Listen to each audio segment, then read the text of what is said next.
We have a ton of massive news stories in this video, so as always, timestamps in the description down below, but we're going to kick things off. I know you guys are going to feel the drama in this one.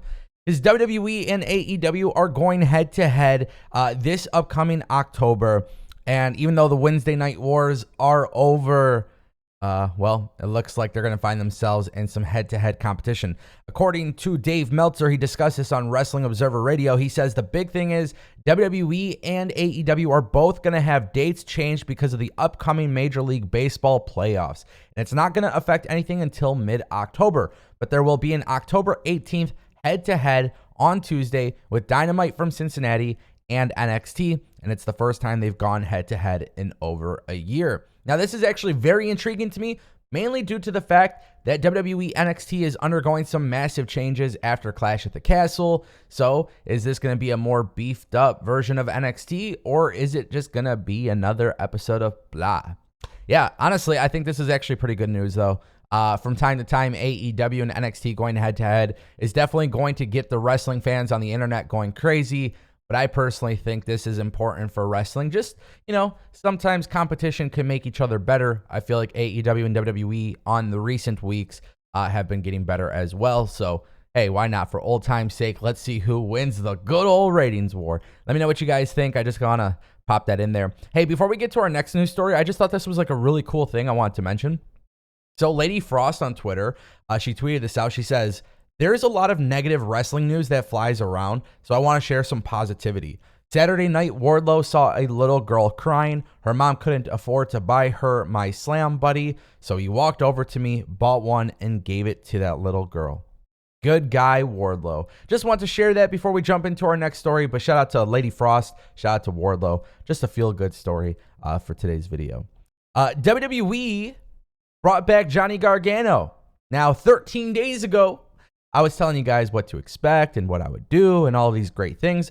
And sure enough, Johnny Gargano made a hell of a surprise on Monday Night Raw. Now, what was very interesting is he was confronted by Austin Theory, and a lot of people were wondering why Austin Theory. Well, if you didn't watch NXT, obviously there is a lot of history there between Theory and Gargano. So this was just a really good moment for WWE. But a lot of people are wondering, why is Theory involved with Gargano? Well, obviously, Dave Meltzer had talked about this for a little bit. But for those who need a little bit more reassurance here, as I've said several times, Theory was a Triple H guy as well. Obviously, Triple H and the recruiters at NXT brought in Theory because of his work at Evolve. They saw something in him, brought him to WWE, brought him to the Performance Center, brought him to NXT. He was a Triple H recruit. And then when Vince McMahon laid his eyes on Austin Theory for the very first time, I guess he fell in love and decided, I'm going to give this guy absolutely everything. And that's kind of what happened. But now with Theory, going up against Dolph Ziggler, going up against guys like Gargano, the idea is for him to be put on TV in prominent feuds, prominent storylines. And keep in mind, he still holds Money in the Bank. If I was WWE, I feel like the best thing they can do is actually have Johnny Gargano take the Money in the Bank from Theory, because there is that history there of them being in the way and their little group in NXT. Johnny Gargano taking Money in the Bank away from Theory would be a good idea.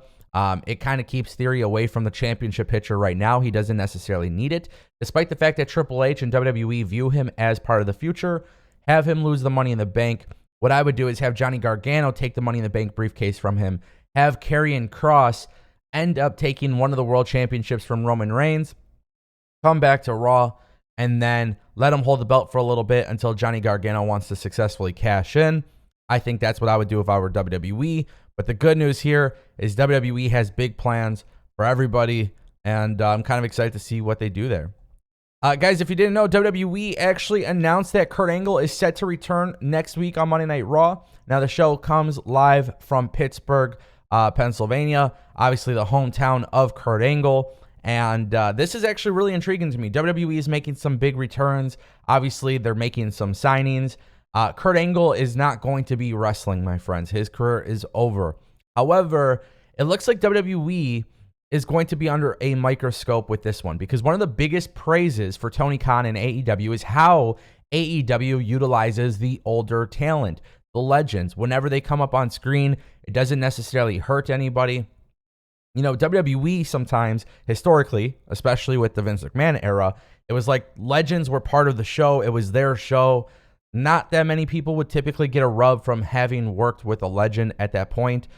With Kurt Angle coming into television, there is a good opportunity for Triple H to utilize this as a way to put somebody else over, hopefully in a backstage segment. But you don't want it to take up too much time, especially because Triple H is a little bit more heavily focused on the wrestling and the storytelling and stuff like that.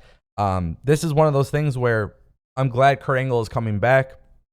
I want to see him from time to time, but I don't know if Kurt Angle needs to be there for a 15-minute segment. It should be just some small stuff, a little bit here and there, maybe throughout the night, whatever it may be.